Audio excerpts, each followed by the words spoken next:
Hey everybody, this is Peter with Tabletop Gaming Guild, and today we're going to be taking a look at another role-playing book from Free League Publishing. Recently, they sent us a hardcover copy and PDF copy of their latest release, The Electric State. This is a game that is based on an art book put out by Simon Stollenhag, who you've probably heard of him at this point if you have watched any of our previous reviews for Free League Publishing.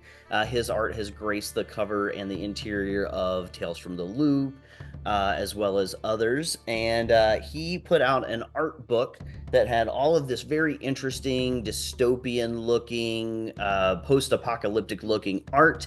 And so Free League Publishing decided they wanted to make a game based off of that. It just ignited their imaginations, and they decided to make a role-playing book for it.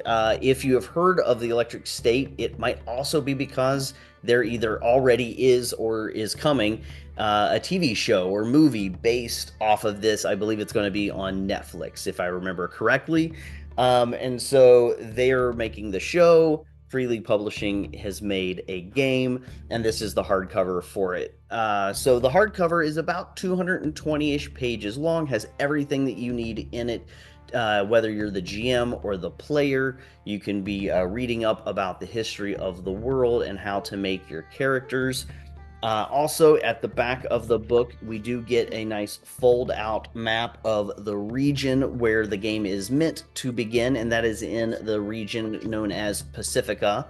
It used to be the state of California, and now it's its own country, nation, because this is post Second Civil War in America, set in the late 90s, 1997. So it's not exactly the 90s that you or I know specifically, but it is a 1997.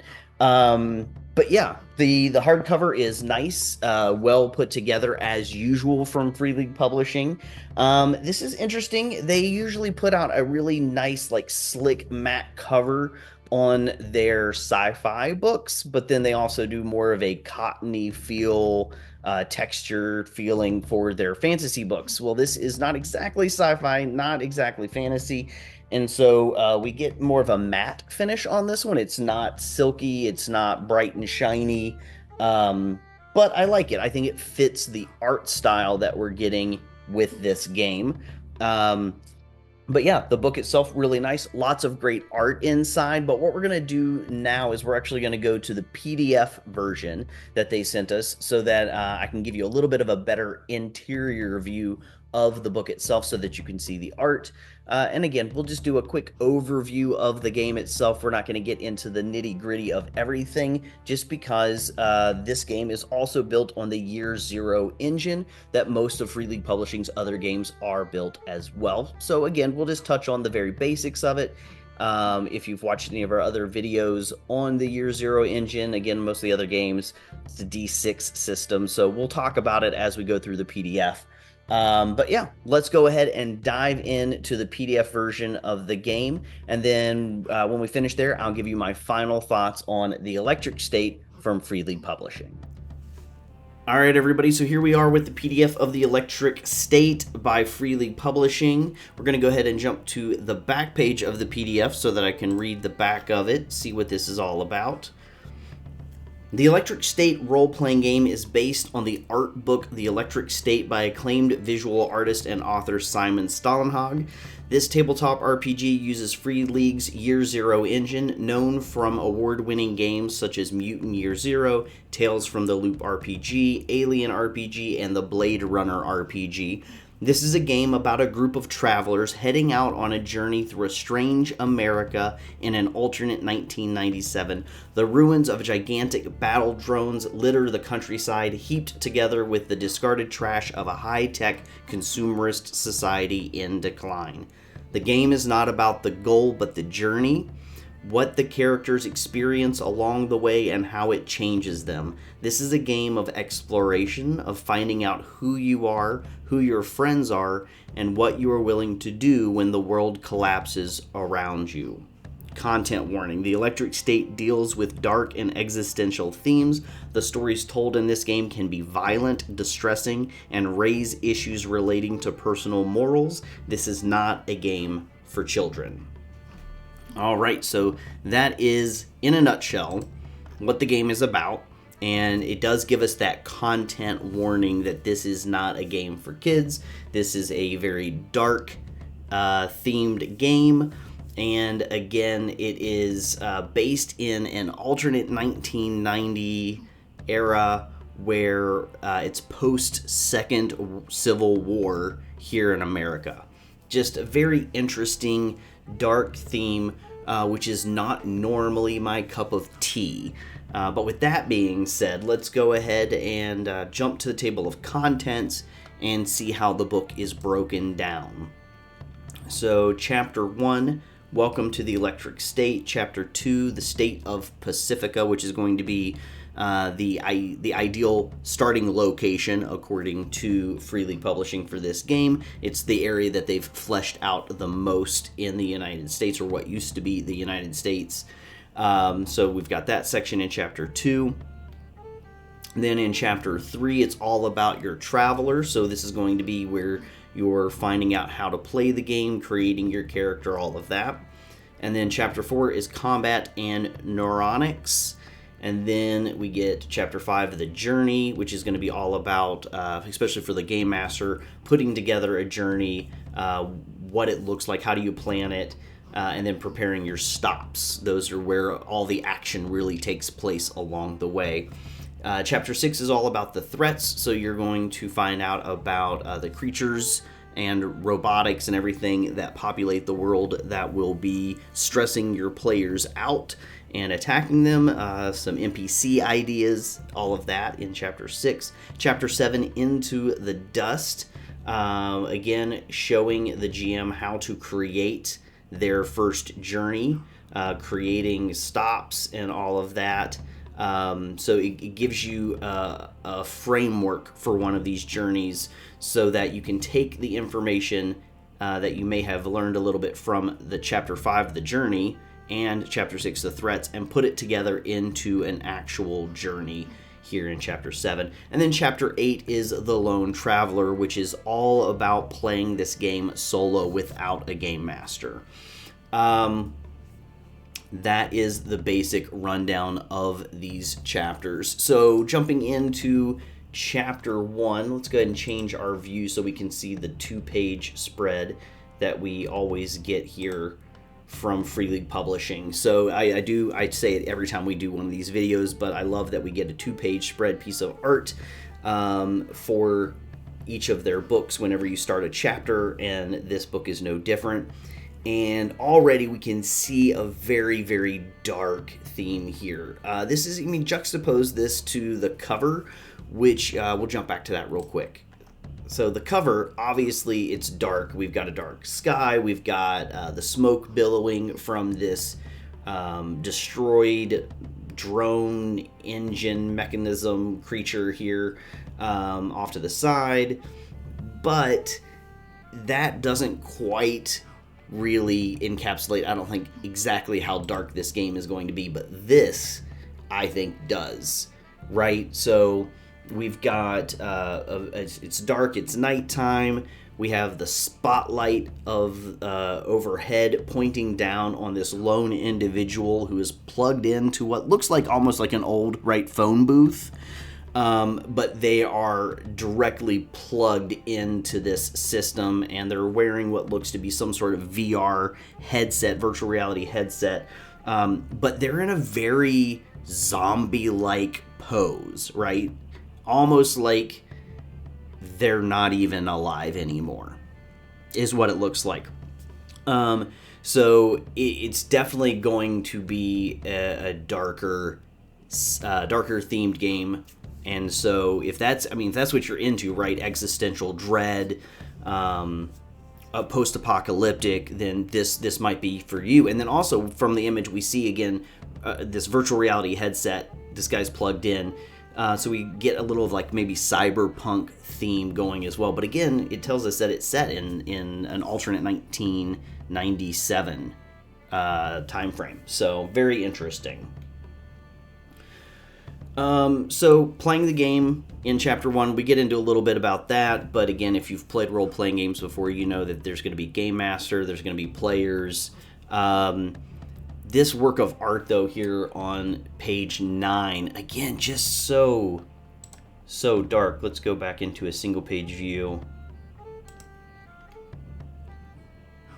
Like, I mean, these people obviously are dead. There's dust come up around the car.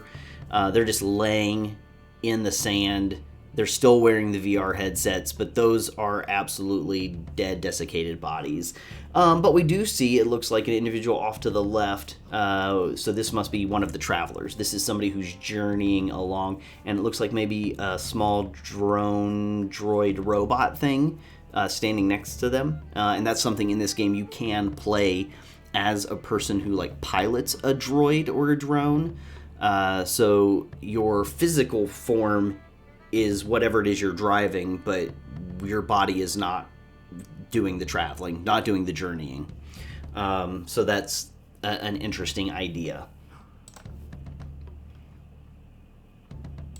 All right, so continuing on, you just get a little bit more of an overview of the book itself here in this chapter, a little bit of talk about the journey itself, and that's again the big thing. You're going to be playing as travelers. You're people who are not sitting still. You're on a journey, more than likely in some sort of vehicle, going from a point A to a point B with stops along the way, and so they specifically talk about that here, stops and encounters. At those stops, you'll be encountering some sort of mystery, some sort of challenge, whether that be physical combat, whether that be needing to plug into one of these headsets. They're called neuronics, virtual reality, and then you'll be going in and encountering those along those stops. Now, it does break the game down into these very specific 6 principles. It says, play to find out, the travelers are seekers, the journey is the goal, the world is falling apart, neuronics are everywhere, and it's not it's the 90s, but not the 90s, you know, that we know. So the world is falling apart. We're post-Civil War, but at the same time, the United States is not coming back to what it once was. And not only that, but the idea here is that the entire world is actually in a decline. This might be the end of humanity as we know it. This is not a game of heroics specifically. This is not a game where you and your players are going to become heroes and save the world. That's not the goal. You're each going to have your own goals and flaws and dreams. But the world is falling apart, and it's not really going to be up to you to save it. You're just going on a journey, and this is going to be, in the world of role-playing games, it could be a relatively short journey, right? So it doesn't have to be a game that is played over years. More than likely, it might be played over just a few weeks or a couple of months or so. Now, real quick, we're not going to get too specific here, but this does play with Free League Publishing's Year Zero engine, and so it's a D6 system, so that explains that over here with the rolling of the dice. You're going to be asked to roll either a single D6 or 2D6, or maybe on a D66 chart where one D6 becomes the 10s and the other one becomes the 1s. So very similar to most of the other Free League Publishing RPGs if you have played them. If not, again, there's no D20 in this game. If you're somebody who has played mostly D20 fantasy role-playing games, there's no D20 in this game. You're just rolling 6s, and when you roll a 6 on the die, that is a success, right? So that's your goal, is rolling some successes. And if you get bonuses, more than likely that means you're going to get a bonus. You're going to get to roll more dice. That's your bonus. All right, so the State of Pacifica is Chapter 2, and in here we're going to see what we have seen. I'm going to have to jump back to that real quick. Map of Pacifica. Here's the map. We kind of skipped over that earlier. So this used to be California. It is no longer called California. I'm assuming, having not lived in California or visited it, that the numbers on these roadways are actually the numbers that are on the roadways today in California. But this is the map with all of the roads that are specific to that area. And again, that's because in the journey, you're going to be in some sort of vehicle driving around to get from point A to point B. So you're given this map on the end pages at the front and end of the book, as well as I showed you earlier, it's got the pull-out, fold-out large map that you can lay at the table so your players can see it and get a better understanding of where it is that they are. So State of Pacifica, we are given some information here about where that is specifically. And again, got a lot more great art here. Here is where on page 26 we start to get into the idea of how this is an alternate reality. It gives us a point of divergence in the 70s, and the specific one that they mention is the fact that when President Ford announced that he was going to pardon ex-President Nixon for his involvement in the Watergate scandal, that led to riots, and not only riots, but it led to protests, and then someone tried to kill the president, and so then all of a sudden the United States breaks into, like, we still want the government the way it is, or we want the government to change at its very core. And this caused skirmishes along states, and again, civil war, and states began to secede, all that stuff. And then neuronics, which is this up-and-coming technology, which is used to drive drones and robotics, it escalates because of the war. The war causes this huge surge in technology, and they take this technology and they start to use it for the war, but it begins to also be used by individuals. And the problem with the neuronics is that eventually there is a drug that is utilized as part of the electrical system. This drug, and this drug is highly addictive, and eventually it gets people to draw into it, live in the VR world, to the point that they are just so happy there, they just forget about the real world and die wearing their headsets, which is just crazy. But that is the world that we are given here for this game. Now, the war ends in the 80s, and we know that the game is set in 97, so there's a period of time between the end of the Civil War and the beginning of this journey, and the world has just been falling apart over time.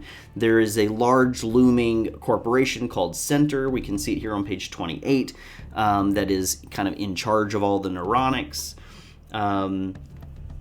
And so you can get the idea that they're going to be probably one of the bigger overarching bad guys, if you would have that in the game. Whether that comes into play for your journey or not, that'll be up to you and the GM. Mode 6 is specifically the version of the neuronics that caused all of the trouble. Once that hit, that was where everybody was getting addicted and got into it. And this is the part where we're going to get slightly personal for me real quick. I just think this is funny, and I don't mind saying this to everybody. But Mode 6, a new experience arrives on January 11, 1996. January 11 is my birthday, you guys. So I just thought that was hilarious. I got a birthday coming up soon, and I saw that in the book, and I was like, oh, look, my birthday, it's the bad day. So January 11, 1996 would have been one of my birthdays. Just kind of a fun little bit of, I don't know, just a weird little bit for me, and I thought that was funny. All right, so let's go back to 2 pages. All right, so we get a break into a little bit more about the neuronics and the droids, the drones, and the robots that are a part of it. The Neuroscapes is the name of, like, the VR worlds that are created for then just your everyday people. Again, the Neurocasters are originally being used to fly drones as part of the war, or to run these drones as part of war, so you wouldn't be seeing a virtual reality at that point, you'd be seeing the actual world. But eventually neuroscapes are also created and people start to live in them. So this made me think a lot of Ready Player One. It seems to really get lost in the nostalgia of the 80s, whereas in this specific game, it's all about getting lost in the nostalgia somewhat of the 90s. All of the it talks about playing music from that era in the game if you want to while you're playing. All of the styles, the haircuts, the clothing is supposed to be very 90s focused, even though it's, again, different from the 90s that some of us may have lived through. This talks about the addiction to the drug Neurine, which runs part of the game. It gets your brain into the space that it needs to be in order to view these virtual worlds. And then it does talk about actually there being a condition that has made some people immune to the drug. And so because they're immune to this drug, they actually... they can't, not even just to the drug, but to the technology in general. So if they put on one of these VR headsets, they just see black. They're not actually able to be a part of the virtual world. So maybe that's one of the reasons you are a traveler. You are somebody who has resisted the urge either to be addicted, or maybe you just can't even be addicted at all. So very interesting. This is probably, to me, honestly, one of the darker visuals that we get here in the book for the art. It is this right here. Just the real skinny legged creature. It almost makes me think that it looks like somebody dissected a person and then mechanically built a drone that looked like the insides of a human from about the bottom of the chest down. And then you get all of these people hooked to this one machine via these neuronics and the cables, and it's just so dark. It's well done, and it's beautiful in a grotesque sort of way. But this was, of all of the art, it was the one that probably made me go, ooh, the most. So let's go back to that 2-page view. So we get tons more information about Pacifica and some of the other areas of the world and how they have evolved, either right before or after then the Civil War, because it's not just Pacifica. There's other areas as well that have broken down into their own little nations, if you will. There's more information about Center and other corporations that are a part of the world and the state of things currently. This piece of art made me think a lot of, I can't remember the video game series right now off the top of my head, but it made me think a lot about some of those games. It's a big series of video games, but I don't play games all that often, so video games all that often. Other nations, like I was saying, and then we get into your traveler part, and we're just going to really skip over this pretty quickly. The game is very similar to all the other Free League games. You're going to be rolling your dice, looking for sixes. If you don't get a 6, you can push the roll, but you're going to get some sort of drawback for that. And so you can help each other. The bad guys or the NPCs that the GM is running, they can't push. And like I said, if you get a modifier to your roll, if it's a +2 or a -1, that's not added to the number that you roll. That's added to how many dice you can roll. So if it's +2, you get 2 extra dice to roll. And if it's not, then you get a negative amount to your rolls. So that's just a little bit of information about the game itself. You're going to get attributes, you're going to get skills, you're going to add those 2 numbers together, and that's what's going to give you how many dice you roll when you go to take an action. There is more information on opposed rolls, and that is because a big part of this game is that they want players to be creating tension with one another, because each of you are going to have your own dreams and thoughts and goals.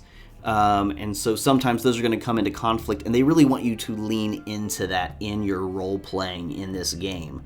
And so you get hope in the game. And so as these different things happen, you can either grow your hope or lose hope. If you lose too much hope, you can suffer some sort of mental trauma. There's a table to roll for on that.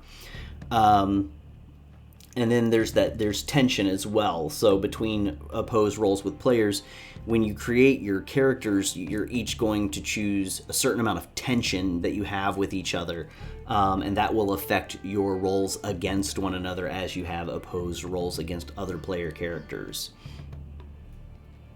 Big list of talents that you're going to be able to choose from that can affect your roles.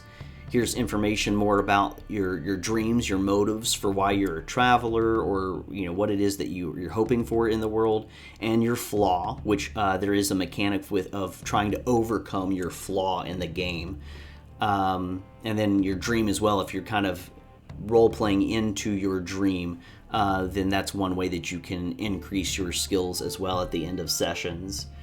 So more stuff about gears and the vehicles, creating your travelers. Here are your archetypes that you have to choose from. And you can see here that each of them, you're going to need a talent to start with. So you can roll on the chart for that, or you can pick. Same thing with the dream. They have a dream and a flaw for each of the different archetypes. And again, you're going to choose one or roll on the D6 chart to get one as well. So lots of information here, but you got, let's see, 1, 2, 3, 4, 5, 6, 7, 8, 9, 10, 10. You have 10 archetypes to choose from. Each one is given their own little piece of art. And then we're into combat and neuronics. We're going to go ahead and skip over this chapter for right now, and that is just because combat works very similarly to all the other, again, Free League role-playing games with the Year Zero engine. So we're going to go ahead and just skip on past that and jump into the next chapter, which is all about the journey. So this chapter is mostly going to be for the game master here, but it's all about figuring out how journeys work, how to create one. And they do say that you really want to talk with your players here to talk about what kind of what are their dreams and their goals. And then how can you tie that into preparing the journey itself? Or you can do this part first and then talk to the players about what type of journey it is that you have in mind, and then they can build their dreams and goals around that. That way they work together really well. Each person's going to have some personal threats. There might be shared threats amongst some of the players. And then countdowns are one of the ways to kind of ratchet up the tension in the game. And so each of the archetypes later in the book, there are different countdowns that they've come up with specifically for the different archetypes. And so you can read through that as well. Now, the next 2 chapters, again, this is all about the journey. The chapter after that is all about the different types of threats that are out there that you might be throwing at your players. Going to be, again, some robotics of some sort. There's going to be NPCs that you can have, and each one of them are going to get their own little teeny stat block. And then, like I was saying, some example styles of countdowns that you might use for those bad guys. So you're going to utilize both of those chapters, journey and threats, to create your own journeys to run for your players. But if you're having a little bit of trouble wrapping your head around it, about creating your own, then you're going to want to dive into Chapter 7, Into the Dust, which is a pre-made journey that you can take your players on. There are also some pre-made characters that your players can go ahead and utilize that can tie into that journey. And so if you're just wanting to dive in right away and get to playing, then that would be my recommendation. Go ahead and read Into the Dust in Chapter 7, and then hand out those pre-made travelers to your players. and then you're set and ready to go with a pre-made adventure. The Lone Traveler, I really appreciate that Freely Publishing has leaned heavily into offering up solo play rules for people. This is not a style of play that I myself am particularly interested in. I like playing with other people at the table. That is my goal for role-playing games. I don't play them on my own, but I know that sometimes it can be really hard to get people to the table. And if you really love role-playing games and you want your opportunity to play, I am so glad that Free League continues to offer solo options for players. So that is the Electric State. That's everything, kind of a very quick general overview of the game. And now we're going to go ahead and step back away from the computer to the table, and I will give you my final thoughts on the Electric State by Free League Publishing. All right, everybody, so we're back away from the computer, and we've just taken a quick look at the Electric State by Free League Publishing, and I'm going to give you my final thoughts. And for this one, it's a bit of a mixed bag. I'm honestly not 100% sure. I've read through the book, I've looked at it with you all, and I'm still just not 100% sold on this game. If somebody wanted to run it for me, I'd probably be all in, right? It's enough of an interesting idea that I would love to see it fleshed out and run, and then I would just dive into the world and pick a character and play. That part I think I'm a bit more interested in than actually being a game master for this specific game.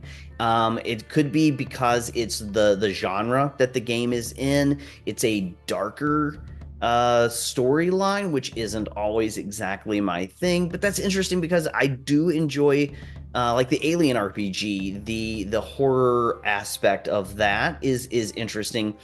Maybe it's the fact that it is 2025 and it's the time period that I'm living in. The idea of a second civil war in America, though we're not playing in the Civil War, we're just seeing the aftermath of it, is a little too dystopian for me at this point in time. Maybe that's what it is, right?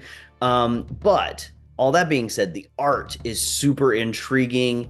It definitely grabs the imagination, and I can see why this might be a game that others really, really want to dive into right now. If you're into the cyberpunk genre, then this leans a little bit your direction. It's not Blade Runner, right? It's not full-on detective mystery. It's a journey. You're going on a journey with these other players. And the fact that the game really leans heavy into wanting the players to pretty much create and resolve conflict with each other in the game is very interesting. It makes me think that this is a game, if I did get to play it, I'd really want to play it with some friends first. I don't want to just drop in at a convention and play this game. I want to know the people that I'm about to sit down at the table with, knowing that we're friends, we're close, and as our characters in this role-playing session create and resolve tension, that I'm going to be able to walk away from the game and it not create actual tension with me and my friends, right? I want to know the group that I'm sitting down with to play, because that could possibly lean into some strained feelings. And if I don't know the other person, that just makes me personally a little hesitant. But if I knew the people and I had somebody who wanted to run it for me, I'd be all in for this game. I think it would be interesting to try out. I like the idea. To me, it doesn't seem like it leans into a game that would be a super long campaign. The journeys seem to me to be a little bit shorter. You might play this game over, I don't know, a handful of months and then call it quits as the journey finishes. So I like that there is a very stated end goal for this game. You're going on a specific journey. The journey itself is the point of the game. It's not the destination specifically. I mean, though that could be a part of it, but once you get to that destination, that's going to be the end of it. Things are going to be wrapping up. And so I like that it's got that more shortened viewpoint on things for the game. I'm not looking to sit down for like a 20 level game that's going to take years to play. So I like that about it as well. So all in all, it's a mixed bag for me. I would love to jump in and play a session if somebody was going to run it for me, just so I could see what it was all about and actually feel that tension at the table with the players, and really dive into the role playing of that world.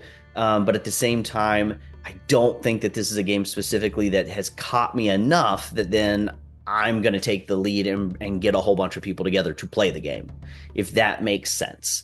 I would love to get your all's comments in the comment section below this video. Let me know if you've had a chance to play the Electric State yet. Let me know if, even if you're not interested in the game, but you're just looking forward to the show or the movie or whatever it is that's going to be on Netflix that's going to be coming out. Are you interested in that?